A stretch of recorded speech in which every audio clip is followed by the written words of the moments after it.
Welcome to the Gay Buddhist Forum, where teachers from all schools of Buddhism offer their perspectives on the Dharma and its application in modern times, especially for LGBTQI audiences.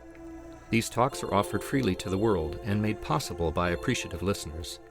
If you would like to support our efforts to share the Dharma with underserved audiences, please visit gaybuddhist.org. There you can donate, find a list of upcoming speakers, or enjoy many hundreds of these recorded talks dating back to 1996.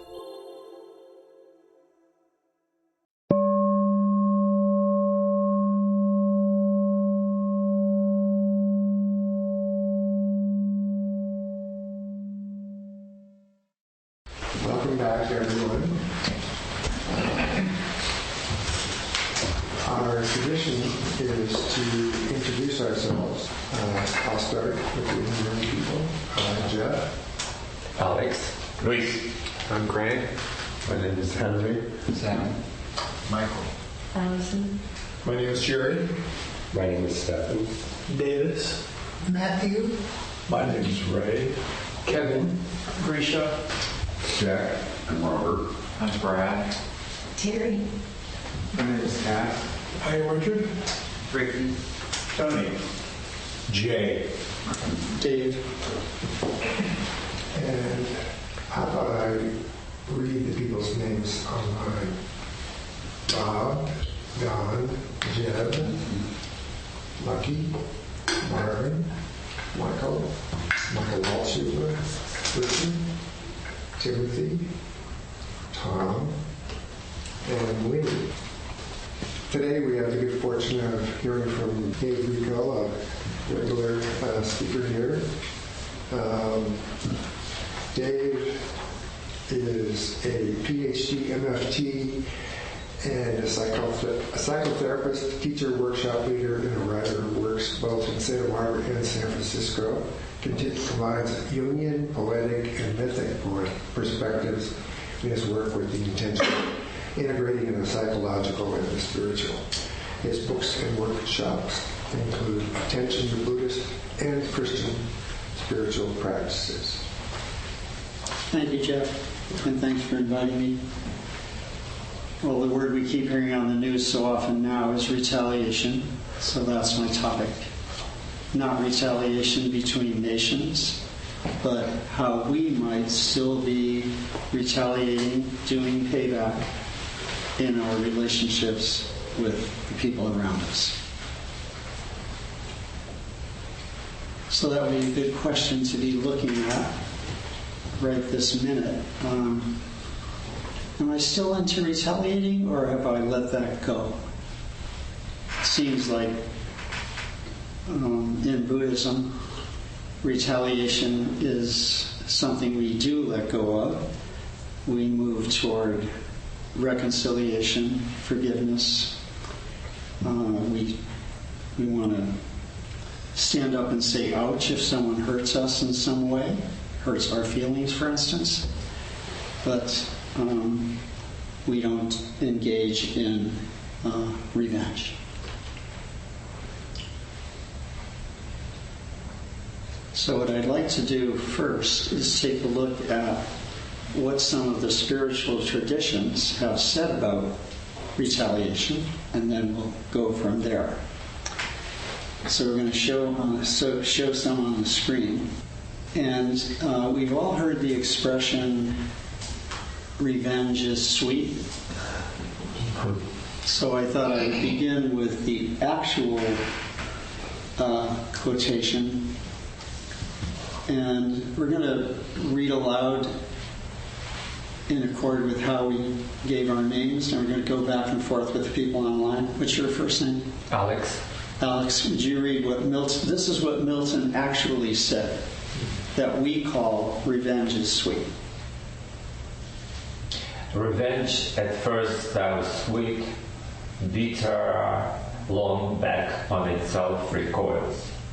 From Paradise Lost, John Milton.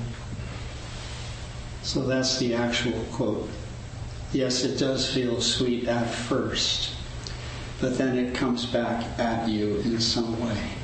because those against whom we retaliate will then retaliate against us. The re in the word retaliate means back in Latin, or as in the word repeat. T-A-L, retaliation. T-A-L means such. To do such back as was done to you. That's retaliate. It's the very opposite of the golden rule. To do to others what you would have them do to you. This is do to others what they did to you. So it's a whole different style. Next quote. Okay?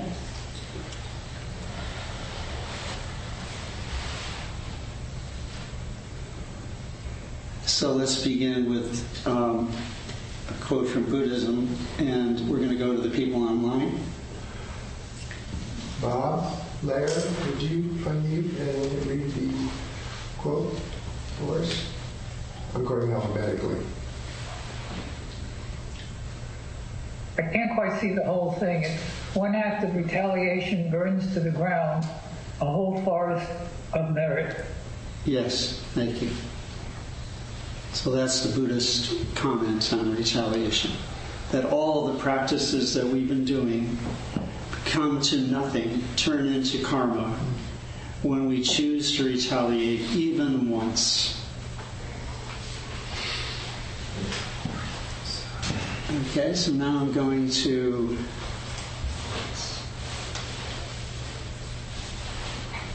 next person right here. That requite evil with what is best, and truly be between whom and you there was enmity, will become your dearest friend. In the Quran, 41:34. So that's from the Muslim point of view.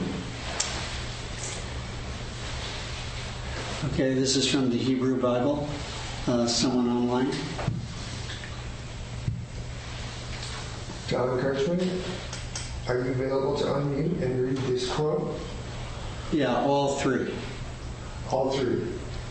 Do not say, I'll do to them as they have done to me. I'll pay them back for what they did. Hebrew Bible, Proverbs 24:29. Let him offer his cheek to one who would strike him. Hebrew Bible, Lamentations 3:30. He was insulted and did not retaliate with insult. He was tortured and made no threat. Christian New Testament, First Letter of Peter 2:23. Okay. No, thank you. That's fine. Luis. Sure. A view of God as punitive and retributive nullifies any in-depth spiritual journey. How would you love or trust or desire to be with such a God? Richo, Franciscan teacher.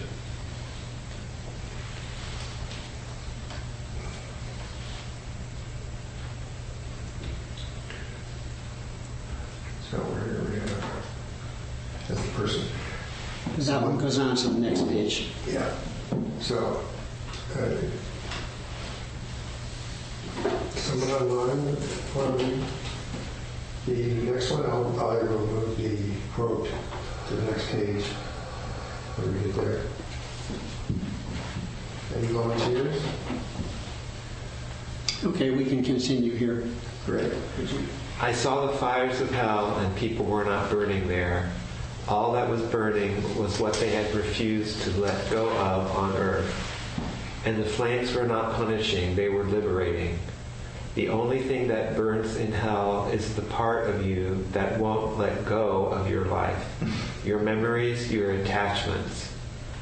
The flames burn them all away, but they are not punishing you, they're freeing your soul. Meister Eckhart, 14th century mystic. Okay, and then finally, go ahead. We avoid retaliating from Alcoholics Anonymous. Probably the big book or something. Yeah. Yeah. And Alcoholics Anonymous is also spiritual resource, spiritual program.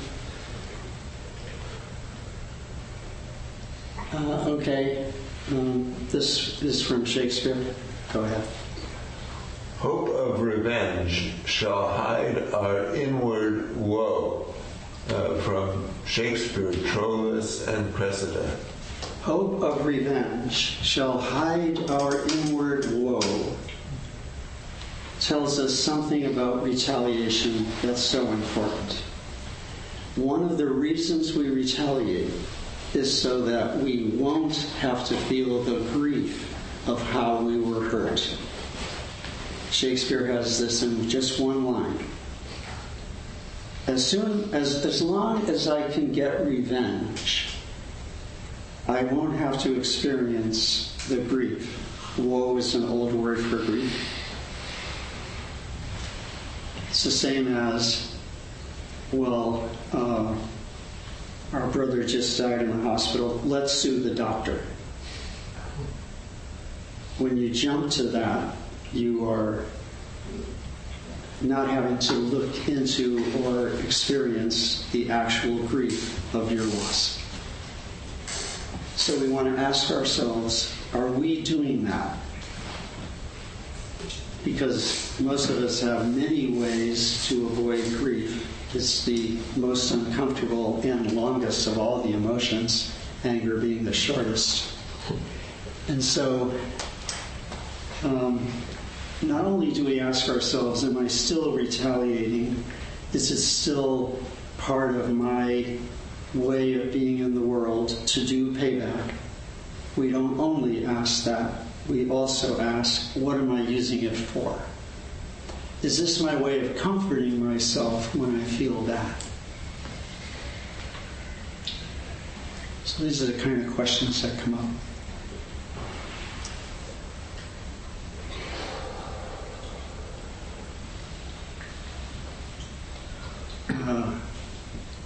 Treat others the way you want them to treat you.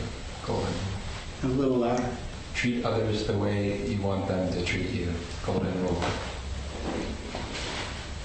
Okay, and the next quote. Loving one's oppressors. We Cambodians, loving the Khmer Rouge, may be the most difficult attitude to achieve, but it is the law of the universe that retaliation, hatred, and revenge only continue the cycle and never stop it. Reconciliation does not mean that we surrender rights. It means that we see ourselves in the opponent. For what is the opponent but a being in ignorance, as we are so often? Therefore, only loving kindness and right mindfulness can free us. Venerable Gosananda, Buddhist patriarch of Cambodia. Thank you. So he's putting it very clearly, and he's saying, when I see the other person in myself, that would make me less likely to retaliate and more likely to turn toward reconciliation. So that's the alternative to the retaliatory response. Is there some way to keep the connection rather than break it by retribution?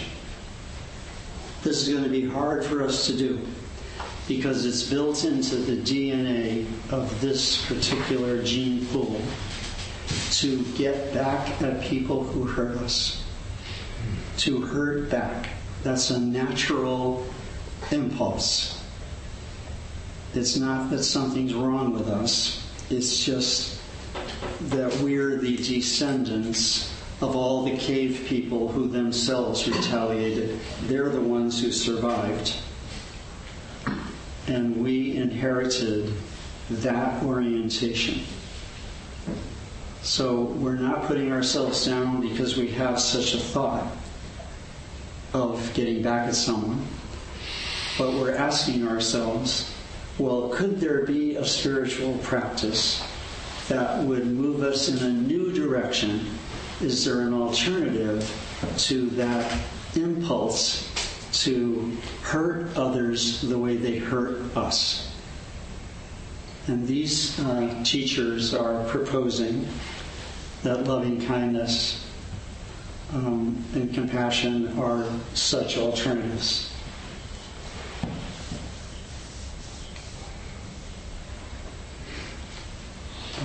Yeah. Love means more than moving towards individuals. It means loving the world so we take a stand against the normalcy of violence and the values of the world so it can be a better place. Finding is a method which rejects revenge, aggression, and retaliation. The foundation of such a method is love. Dr. Martin Luther King Jr. in his acceptance speech for the 1964 Nobel Peace Prize. The normalcy of retaliation. It just seemed perfectly normal that Israel would retaliate against Hamas.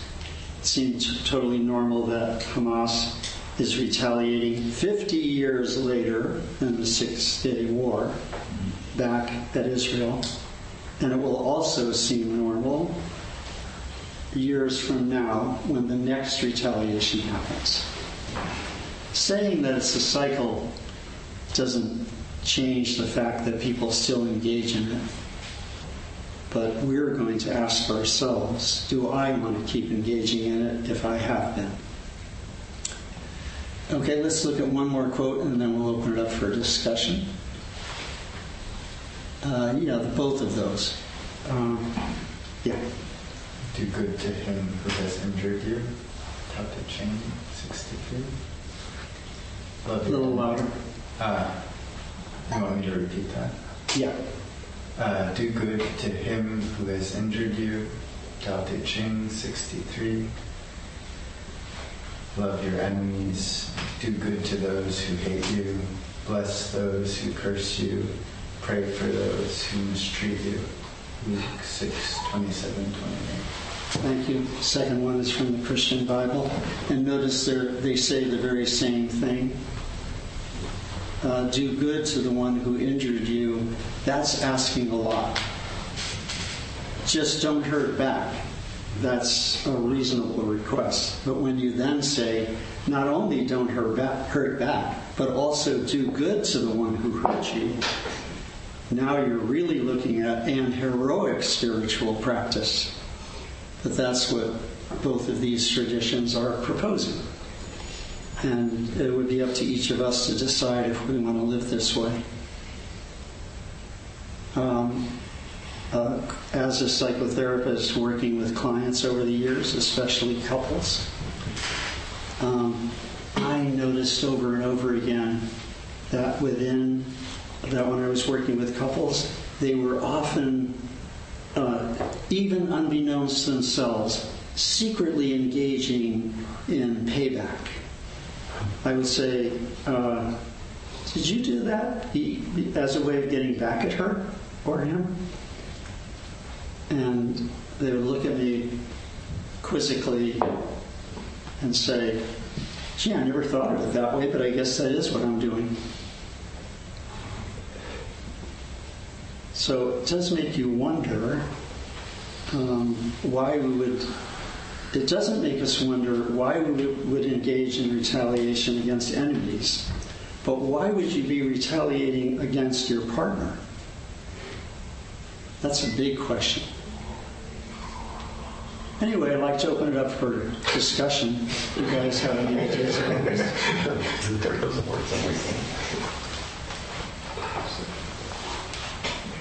Yeah. You are? I'm Henry. Hi, Henry. Dave, you hinted that in our DNA is an urge for revenge, and that therefore it is presumably adaptive, that it somehow promotes our gene pool at least. So what is the advantage of not retaliating?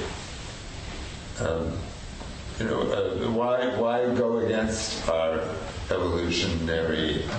Okay, good question. So it's adaptive in the sense that you're going to survive, your village will survive if the next village knows that if they attack you and take your food, you are going to retaliate even harder against them. That's revenge. Retaliate harder. That's revenge. Retaliate is do the same, equal. But not only in our DNA do we have the urge to retaliate, and it's adaptive, as you said, because it helps us survive, but we also have the urge to reconcile so that we can cooperate, and that's an adaptive practice also. So in his Darwin makes this point. He says, I notice among primates, they have the will to harm those who harm them, and that's adaptive to survival, but they also have the will to reconcile so they can cooperate and exchange their crops instead of one takes all the crops from the other. So we have both going on. Other comments? Other ideas? Hi. So my name is Jody, and actually Winnie and I are sitting here together, and we've been watching, what's the name of the show we're watching, which is about the planet? Life on our planet. And it takes us back to the beginning of life, a single-celled organism in the sea, and takes us through the development of species and the major extinctions. And one thing that I was struck by, which makes me feel that creation is imperfect, is that there is so much competition between individuals in a species that there always seems like fundamental to survival is the necessity of fighting with and killing other creatures, because you are fundamentally trying to protect your turf. And it just occurs to me, wouldn't it be so lovely if creatures like all of us and all the other creatures on the planet were fundamentally predisposed to cooperation and love versus territorialism and killing? And that's why we have a practice, because we're trying to learn to be like that, and we keep practicing being like that, and hopefully that makes a change in society. But thank you very much for your comment. It makes a lot of sense. Bob? Yes, thank you. Bob, did you have a question? Or who had a question? Yeah, go ahead, Bob. Okay. I was wondering, one of the statements that was read was, do good to him who has injured you. Do any of these sources, authors, say what that person should do when someone you've injured does good to you? How do you react? Is there any instruction there? What's the question? One of the statements was, do good to him who has injured you. Yeah. Well, if you're the one who has injured someone and that person does good to you, is there advice how to react to that? Well, other than gratitude, you mean? Please open. Okay, I've been bad. I've injured someone. Suddenly that person I've injured does something good for me. What's my reaction to that person, if anything? I wonder if these authors give some advice there.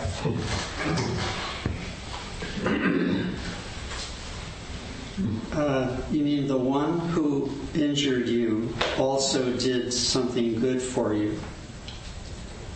No. The person I've injured someone and then does something good for me. Good to you. How am I supposed to react?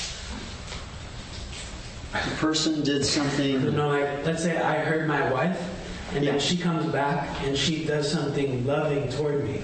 He's asking, how should I react in that situation? Well, you're going to feel kind of embarrassed. But I still say gratitude. And, I want to learn from this. This is how I want to be too.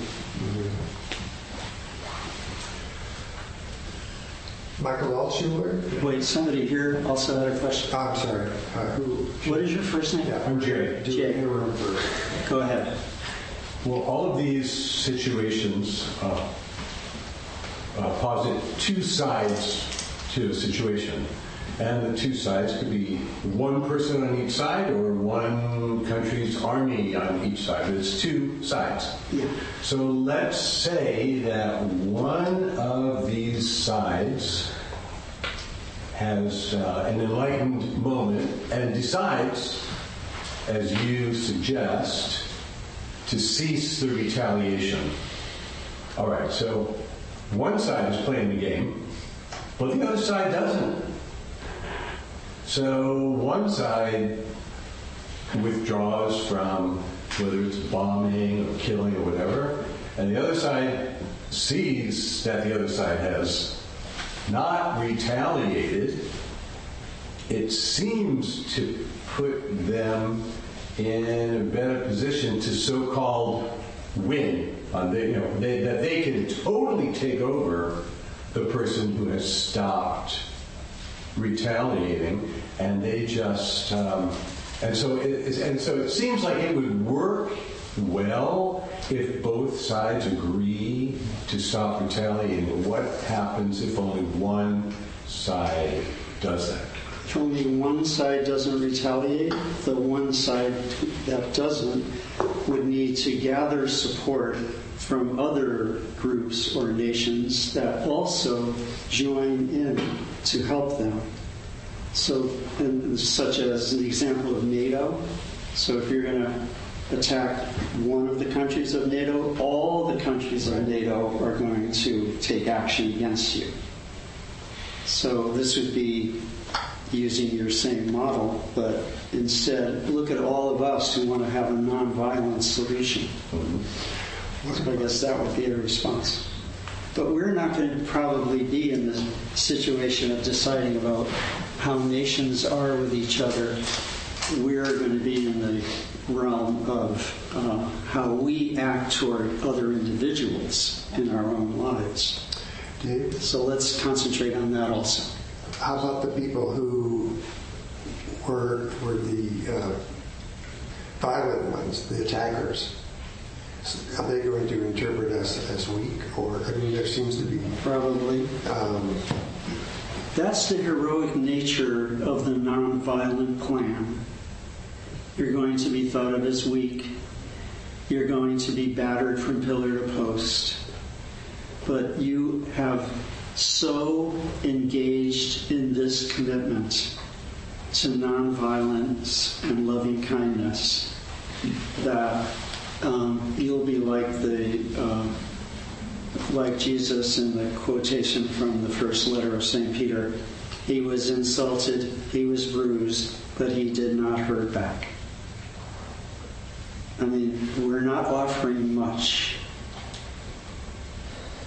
We're not offering safety when we say, I've given up retaliation. That's not one of the part of the recompense that you will get. You might be hurt even more. But something has become so important to you that what others do no longer matters. That's why it's an heroic practice rather than an ordinary practice. It's not a strategy so that you will survive better. In fact, it puts you in more danger.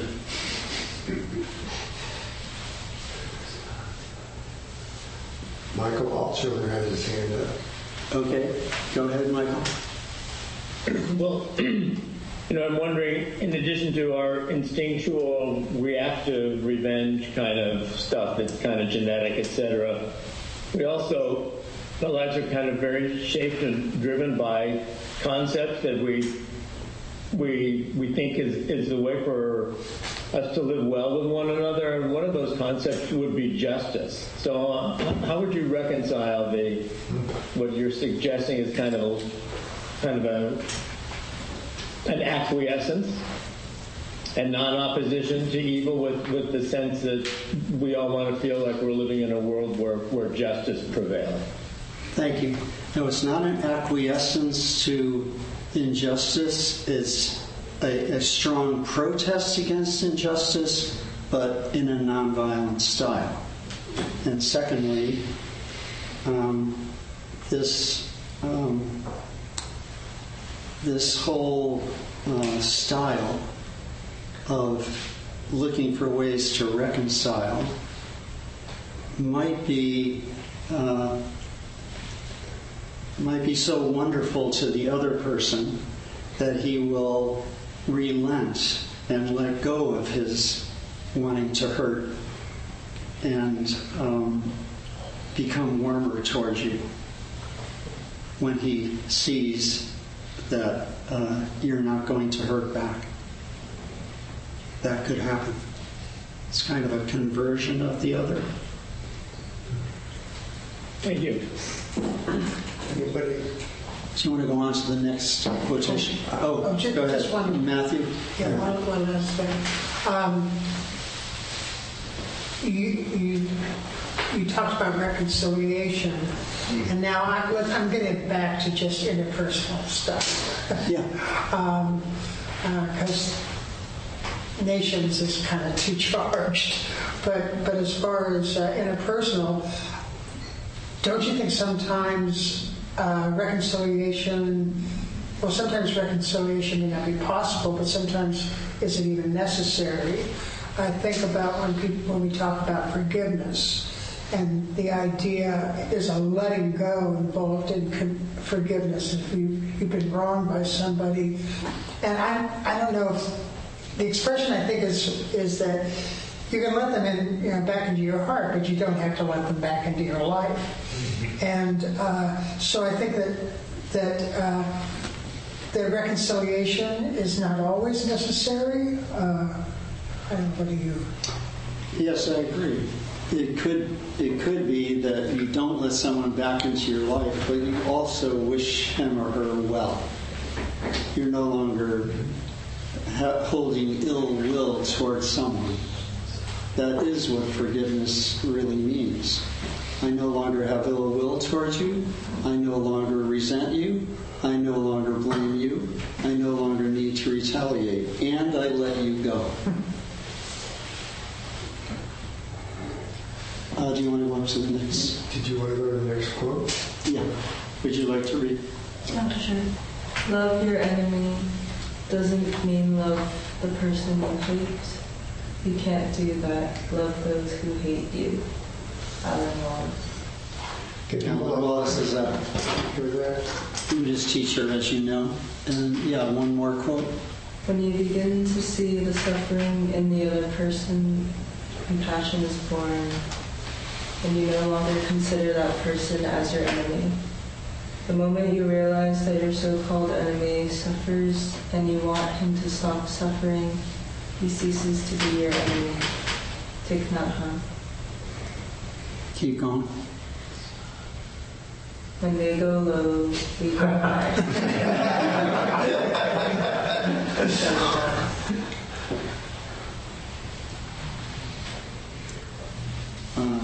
Any ideas or reflections? Jeff? Yeah, it seems, I'm thinking of the movie Gandhi and their commitment to nonviolent demonstration or resistance, nonviolent resistance. And how many, there's a long, in that case, there was a long period in which they kept lining up to get beat on when they went, right? And that's a pretty heroic commitment to do that, but they did it, and it's fighting against. If our digital or our genetic code, by default, our reptilian brain is inclined to retaliate. Mm-hmm. We're fighting. We're going really against the stream. And it's an extraordinary human being that will. Yeah, this approach won't keep you safe. Looking for safety and security wouldn't be the profile of the one who made such a commitment as this. So I kind of disagree with that.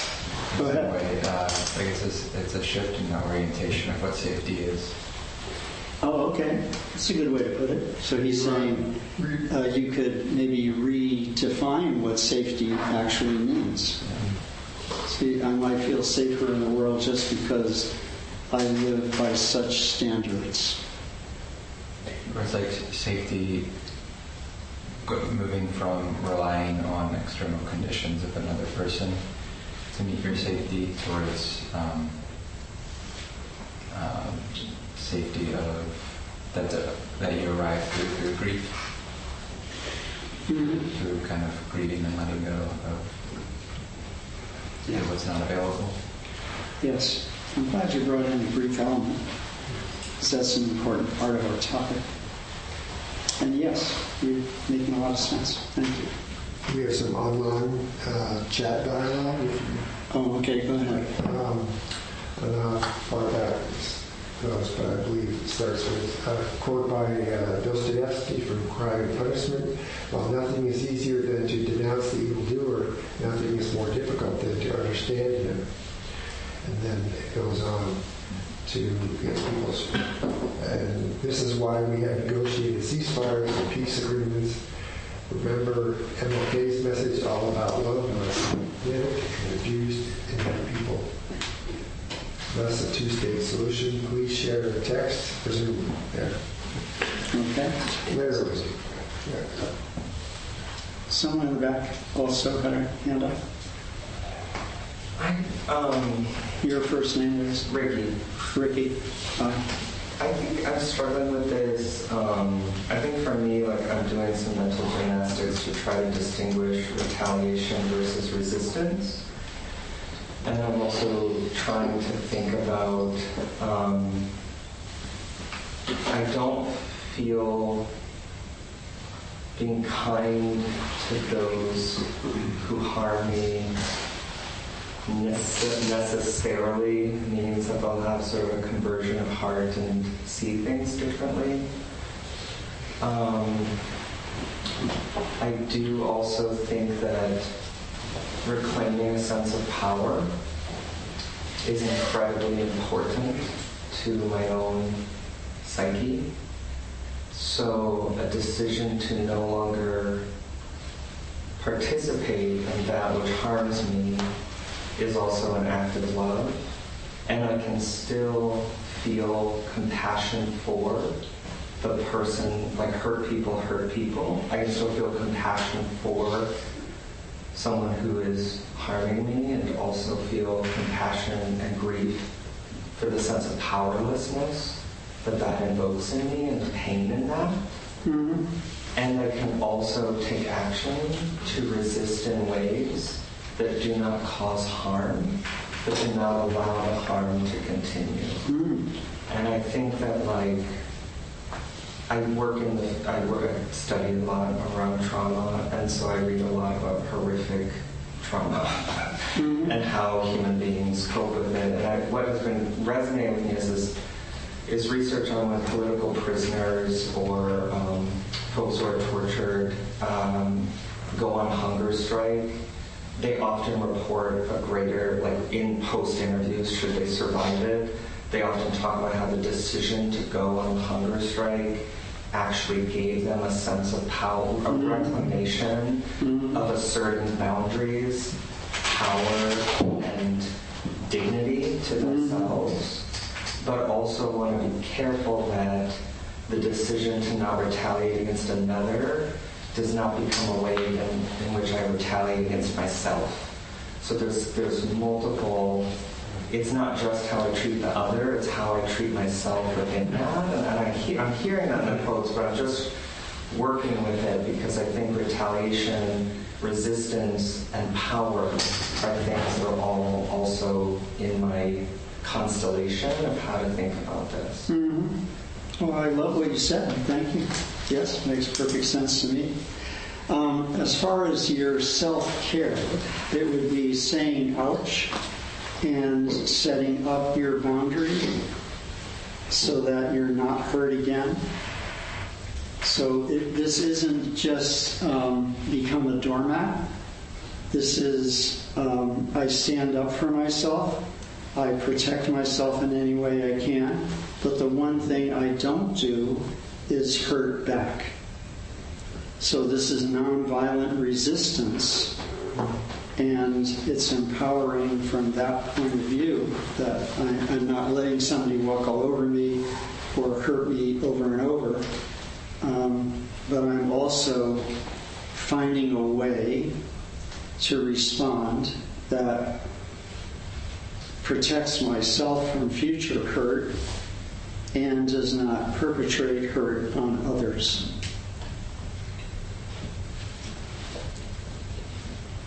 Yeah. Davis. David. Yeah, I resonate with what you said about hurting people. I think the person I've probably retaliated most against is my father, because I was expecting love from him. And so if I went to him and didn't receive what in my mind was love, he was hurting me. So I retaliated against that. So the way for me to kind of go on hunger strike is to, in interactions with him, not be expecting my experience of love to come from him, but to allow it to come from within. And in that way, I can start to see the extent to which he suffers. And I don't necessarily claim to have compassion for him, but just by starting to consider how much pressure, how much suffering, how much dukkha he's facing, then in a way that frees me up to not involve myself with whether he's giving me the love I expect or not. Because I can just take it more for what it is. So I still feel so sorry toward him for the retaliation, and do my best to engage with him but not involve myself in his mental complexities or in my own. Well, it sounds like you've done a lot of work on it, and I really appreciate your sharing that. So thank you. I'm sorry it's been like that. We have time for one more. Oh yeah, any final question? Yes. It's a little story that happened to me half a year ago here. My car alarm went on and I jumped out of this meditation hall, and so the guy who hit my car, and of course I was very stressed, there was some damage to the car, and I was preparing for a very negative interaction. It's usually not nice experience. And that guy said, I'm so sorry for what I've done. I'm going to pay for it. Just here is my phone number, and just let me know how much it costs and I'll pay it. And I looked at him, not believing what he said. I totally didn't expect that. And I looked at the eyes and it looks like he really means it, what he's saying. And I said, oh, well, thank you for being a kind of responsible person.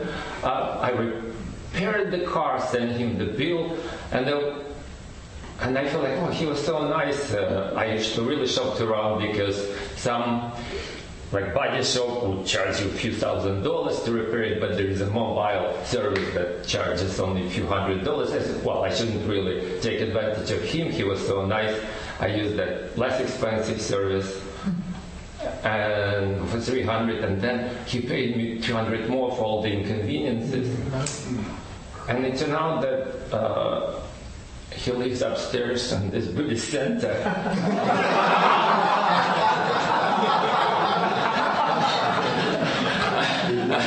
I said, wow, he really practices Buddhism. That's how you have to behave. It was like such a...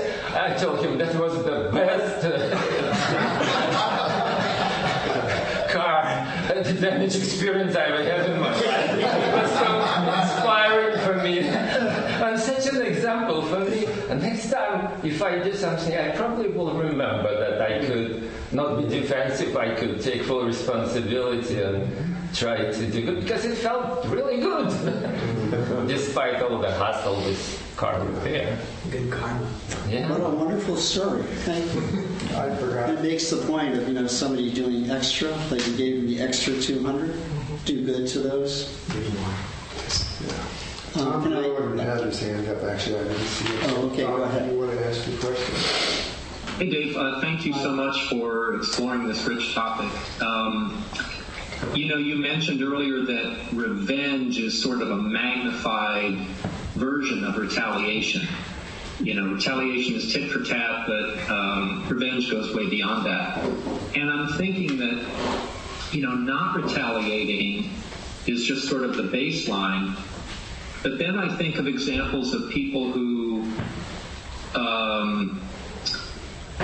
they go to court and they lobby for the person who harmed them to receive, a reduced sentence or not the death penalty or something like that. So I'm wondering how you relate this lack of retaliation to actually mercy and forgiveness. Well, thank you. And yes, that's what it's all about. That you would, something has shifted in you from wanting to get back at someone to wanting the transformation of that person, wanting to express compassion to that person. And that's all part of what happens when you let go of this will to retaliate. When you, for instance, if you were to vow to Buddha, I vowed to give up retaliating, and when you do that, not only do you give up retaliating, but you notice that you now have more mercy and compassion opening up in you. That's the result of this wonderful practice. So what you brought up states it perfectly.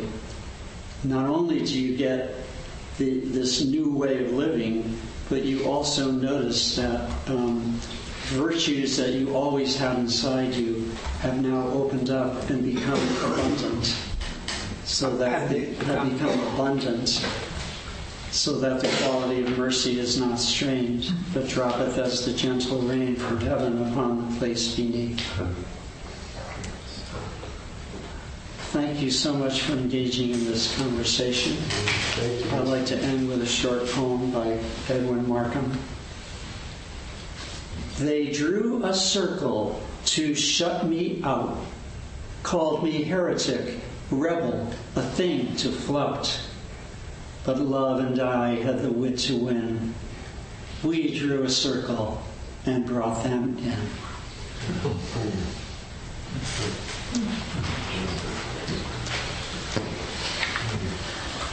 Thank you, Dave. Are there any announcements? I'm the host today. I invite everybody to stay and enjoy the company of the Sangha. There are refreshments, sugar-free, and hot water for tea. And when you're done, you can put the cups in the sink and I'll take care of them, or you can wash them yourself and put them on the rack. I'll go around with the Dana bowl to accept contributions to cover our expenses. We appreciate your generosity, and what you give helps go to the honorarium for the speaker. We suggest donations in the range of $10 to $20. Other things to help pay for is rent for our center, monthly dinners that we hope to get back to at Larkin Street Youth Services, and our quarterly newsletter, which is mailed mostly to people in prison. There's a newcomer's sign-up sheet on the credenza if you wish to be included and receive our Sangha membership directory and emails. Please sign up and include your contact information if you want to share it with the group. Some members go out to lunch after the meeting. Everybody is welcome to join them, and the group meets at the front door around 12:30. Anyone else? Okay, next week we have Dorothy Hunt scheduled as a speaker. Many of you know her. She serves as the spiritual director of Moon Mountain Sangha and was the founder of the San Francisco Center for Meditation and Psychotherapy. She's the author of Only This, with an exclamation point, Leaves from Moon Mountain and Ending the Search, From Spiritual Ambition to the Art of Awareness, as well as articles published on non-dual wisdom and psychotherapy.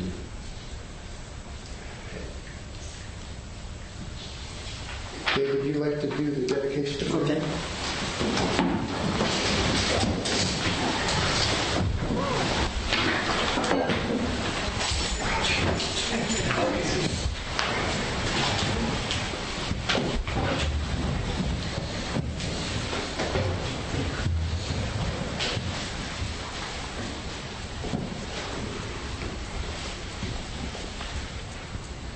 By the power of this and of all our practices, may we let go of the will to retaliate and co-create a world of justice, peace, and love.